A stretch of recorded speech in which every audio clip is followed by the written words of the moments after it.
The Lucas Oil Late Model Dirt Series traveled to Georgetown Speedway in Delaware for the first of 3 races this weekend in a kind of swing into the Mid-Atlantic Northeast of the United States here. And Ricky Thornton Jr. absolutely dominated the race, took the lead on the first lap, and never looked back. I think him and Devin Rain had a 3-second lead on the rest of the field at one point.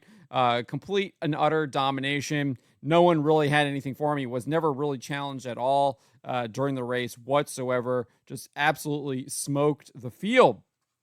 But before we get to this, I'd like to ask you, please hit that subscribe button, hit that bell for notifications so you don't miss any of our future videos here at John Trent Racing. While Ricky Thornton Jr. smoked the field, dominated the race, there was a little bit of racy action, especially in the very beginning of the race. We had a really close call here between Hudson O'Neal out there in his own car, a car that he now owns and is operating and running, and Garrett Alberson.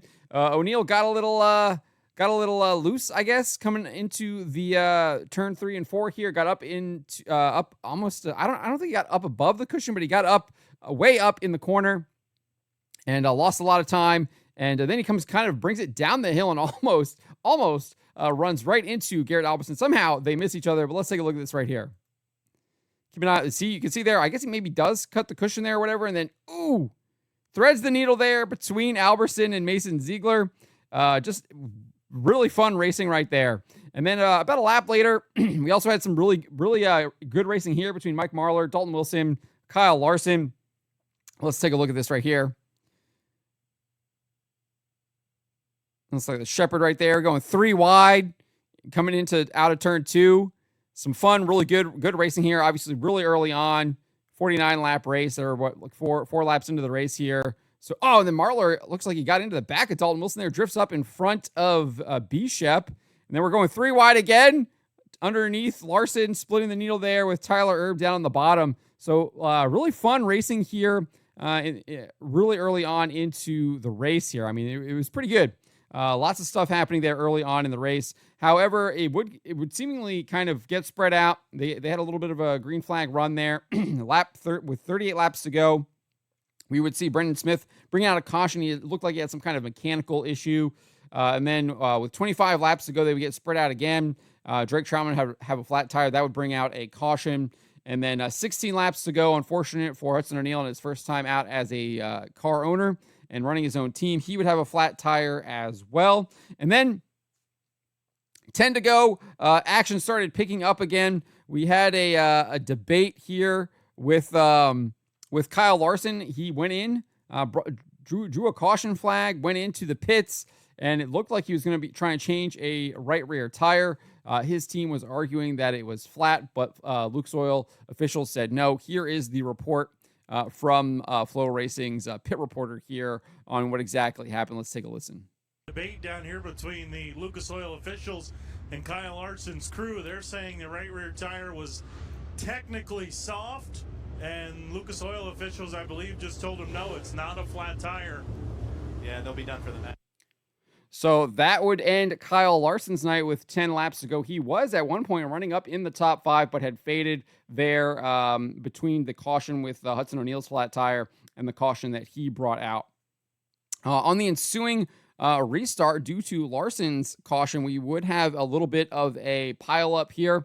Really kind of would take Mike Marlar out of the picture. He had kind of been making a run up into the top 10, but he's trying to make up some ground here with 10 to go, and would end up spinning himself out and having to force himself to go into the hot pit, make some repairs, and would never really recover after that. Let's take a look.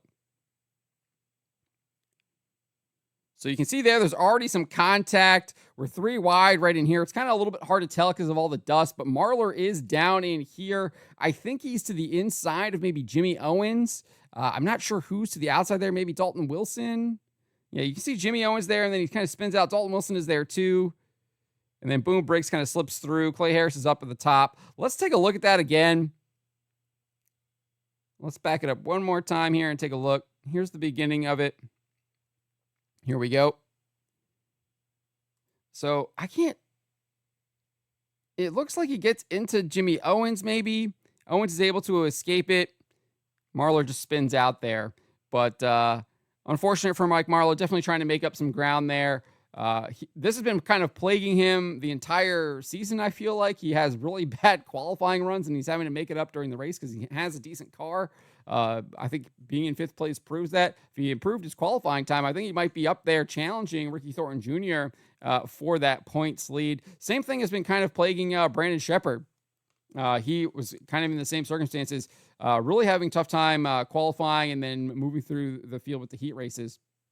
If they can do a little bit better job on that, I think Mark Marlowe will start putting together a lot better finishes here. But unfortunate when you're starting back in like 12th, 16th, I think, around there, you kind of get mired in that traffic and you're having to make big moves like that. So that would be kind of like the last big thing in the race.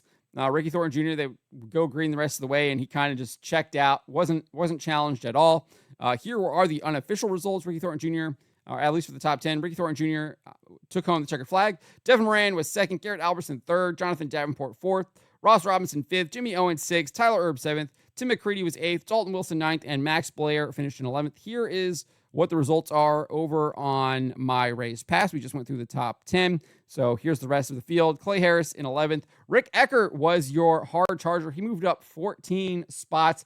You could look here. There were a lot of other drivers moving up a bunch of positions. Clay Harris moved up 11. Tyler Erb moved up 10. Garrett Albertson moved up 7.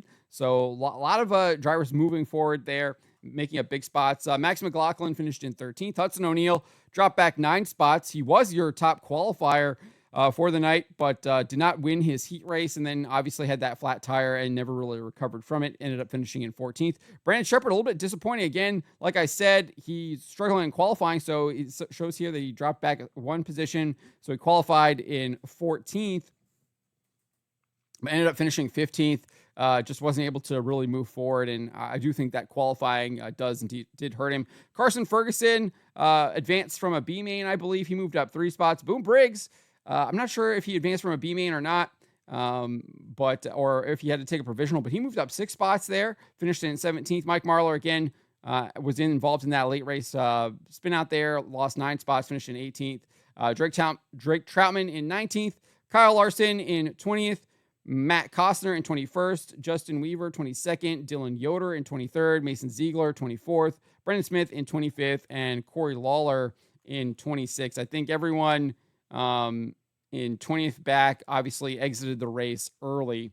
I'm not sure if Troutman did as well. Obviously, we know he had that flat tire with 25 laps to go, but obviously he still was out there on the track, whereas Kyle Larson had that issue with his right rear with 10 to go, and then he was done after that. So that is how the race ended. Like I said, pretty ho-hum race. There was some exciting stuff in the beginning, but definitely not one of the more exciting races that we've seen this year. Probably towards the bottom, I would say, of entertaining races. But hey, that's going to happen sometimes at these tracks. But hopefully they move on tomorrow to Hagerstown. We'll see how they do. And then obviously Port Royal on Sunday. So looking forward to some good races with the Lucas Oil Late Model Series the rest of the weekend.